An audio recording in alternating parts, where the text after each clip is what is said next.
OBC, 4 ST, 3 મહિલાઓનો પણ સમાવેશ। ગીતા, ન્યૂઝ 18 ગુજરાતીએ જે ખબર બતાવી હતી તે ખબર ઉપર મોહર લાગી છે। આપે જ કહ્યું હતું કે 25 થી 27 જેટલા સભ્યોનું આ કદ હોઈ શકે છે। 26નું આ લિસ્ટ ન્યૂઝ 18 ગુજરાતીની ખબર પર મોહર।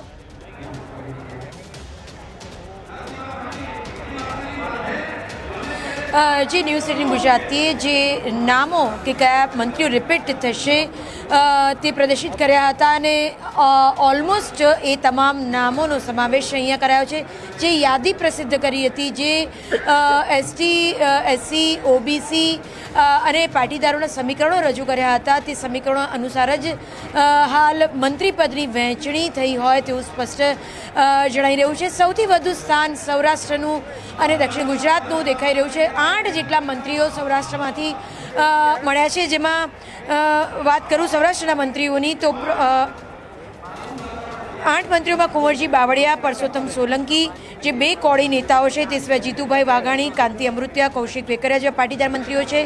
પ્રદ્યુમન વાજા પણ સૌરાષ્ટ્રથી છે, જેઓ એસસી સમાજનું પ્રતિનિધિત્વ કરે છે। રીવાબા જાડેજા જેઓ જામનગરથી છે, ક્ષત્રિય છે, તેઓ પણ સૌરાષ્ટ્રથી બિલોંગ કરે છે। કુલ 8 જેટલા મંત્રીઓ। પોરબંદરથી આપણે એ પણ ન્યૂઝ 18 ગુજરાતી પર બ્રેક કર્યું હતું કે કોંગ્રેસમાંથી ભાજપમાં આવેલા નેતાઓમાંથી માત્ર એક નેતા મોઢવાડિયાને મંત્રી મંડળમાં સ્થાન મળી શકે છે। બાકી તમામ નેતાઓએ હજુ વધુ રાહ જોવી પડશે।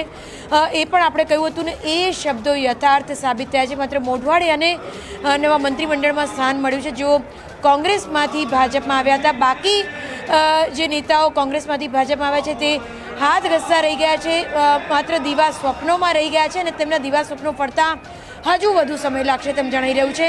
એટલે ન્યૂઝ 18 ગુજરાતીની એ ખબર પણ સાચી પડી છે, તેના પર પણ મહોર વાગી છે। એક વાત એ પણ હતી કે ઋષિકેશભાઈ પટેલ, પાનસેરિયા અને હર્ષ સંઘવી જેવા મંત્રીઓ ફરી રિપીટ થઈ શકે છે। જે યાદી રિપીટેશનમાં ન્યૂઝ 18 ગુજરાતી પ્રદર્શિત કરી હતી, તમામ નામો સાચા સાબિત થયા છે। કનુભાઈ દેસાઈથી લઈને એ તમામ મંત્રીઓ રિપીટ થયા છે, જેની યાદી ન્યૂઝ 18 ગુજરાતીએ પ્રદર્શિત કરી હતી। હજી કેટલો સમય લાગશે આ શપથવિધિ સમારોહને શરૂ થવાને? ક્યારે આ નવા મંત્રીઓ સ્ટેજ પર બિરાજમાન થશે?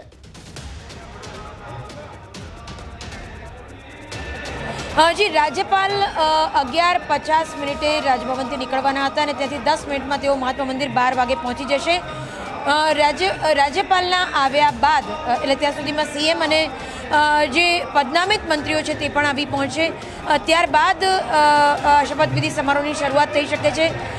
મારું એવું માનવું છે કે અગાઉના સમયમાં પ્રવચનવિધિ અને 12:39ના વિજય મુહૂર્તમાં તમામ લોકો શપથ લે તેવી સંભાવના છે, પરંતુ જે મેઇન સ્ટેજ છે તેના પર મુખ્ય મહેમાનોના સ્થાન ગ્રહણ પહેલાં તમામ જે મહાનુભાવો છે, જે કાર્યકર્તાઓ છે, જે ભાજપના ફોલોઅર્સ છે, તે તમામ લોકોથી હાલ મહાત્મા મંદિરનો જે મુખ્ય હોલ છે તે ફૂલ થઈ ચૂક્યો છે। હાલ રાહ જોવાઈ રહી છે મુખ્ય મહાનુભાવોની, એટલે કે સીએમ અને રાજ્યપાલની, જે આગામી 10 મિનિટમાં મહાત્મા મંદિર ખાતે પહોંચી જાય તેવી સંભાવના છે।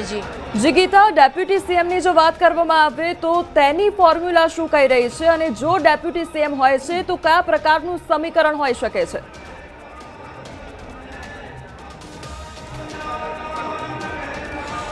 અત્યાર સુધી ગુજરાતમાં ડેપ્યુટી સીએમની પ્રણાલી રહી નથી, પરંતુ જો આ વખતે ડેપ્યુટી સીએમ આવે તો એવું મનાશે કે ભાજપ એક નવી પ્રણાલી ગુજરાતમાં શરૂ કરવા જઈ રહ્યું છે।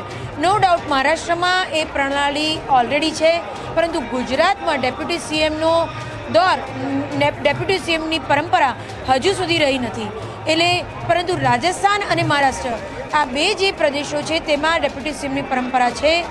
જો ગુજરાતમાં ડેપ્યુટી સીએમની જાહેરાત આજે થાય તેવું માની શકાય કે ગુજરાતે હવે મહારાષ્ટ્ર અને રાજસ્થાનની ભાજપની જ પરંપરા, ત્યાં પણ ભાજપની સરકારો છે, તો ત્યાંની જે ભાજપની પરંપરા છે તે ગુજરાતમાં પણ શરૂ કરી એવું કહી શકાય। પરંતુ અત્યાર સુધીમાં ગુજરાતના ઇતિહાસમાં ડેપ્યુટી સીએમની પરંપરા રહી નથી, પરંતુ જો આજે નામ ઘોષિત થાય તો માની શકાય કે ભાજપે અગાઉના પ્રદેશોમાં જે પરંપરા શરૂ કરી છે તેની શરૂઆત હવે ગુજરાતમાં પણ કરી. જી ને એટલે ગીતા, વિજય રૂપાણી સરકારમાં નીતિનભાઈ ડેપ્યુટી સીએમ હતા ત્યારે એ પ્રણાલી આપણે શરૂ થઈ હતી અને ત્યારબાદ પછી એ બ્રેક મારવામાં આવી છે. ગીતા, આપનો આભાર અમારી સાથે જોડાવા બદલ.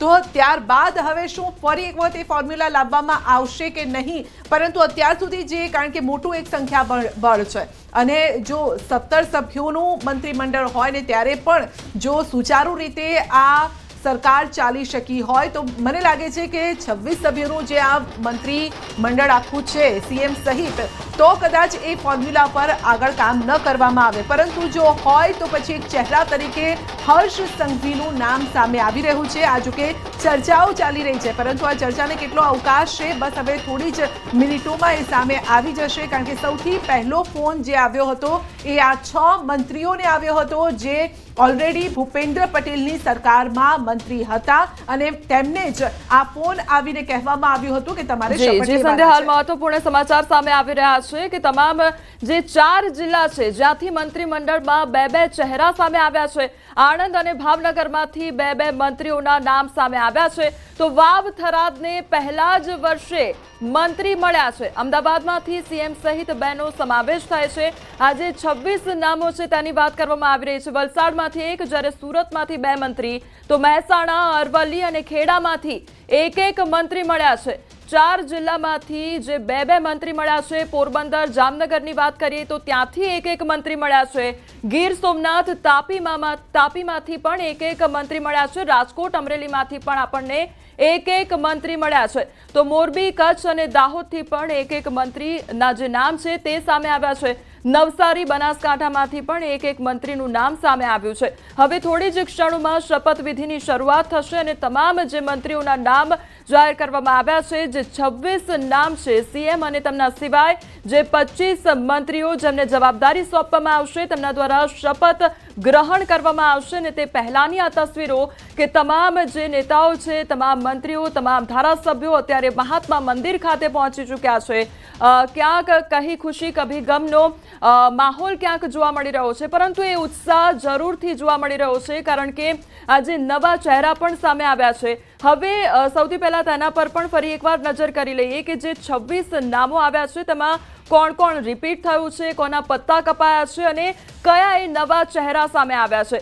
સૌથી પહેલા વાત કરીએ કે કોણ રિપીટ થયું છે. જે ભૂપેન્દ્ર પટેલ સરકારની જે ટીમ હતી તેમાં કોણ રિપીટ થયું, તો હર્ષ સંઘવી, કનુ દેસાઈ, ઋષિકેશભાઈ પટેલ તેમજ કુંવરજી બાવળિયા, પ્રફુલ્લ પાનસેરિયા, પરસોત્તમ સોલંકી, આ તમામ એ નામો કે જે રિપીટ થયા છે અને ફરી એકવાર તમને જવાબદારી સોંપવામાં આવશે. ટીવી સ્ક્રીન પર એક તસવીર એ પણ સામે આવી રહી છે કે જ્યાં ફટાકડા ફોડીને ઉજવણી કરવામાં આવી રહી છે. આજે 26 નામો સામે આવ્યા છે તેની ઉત્સાહ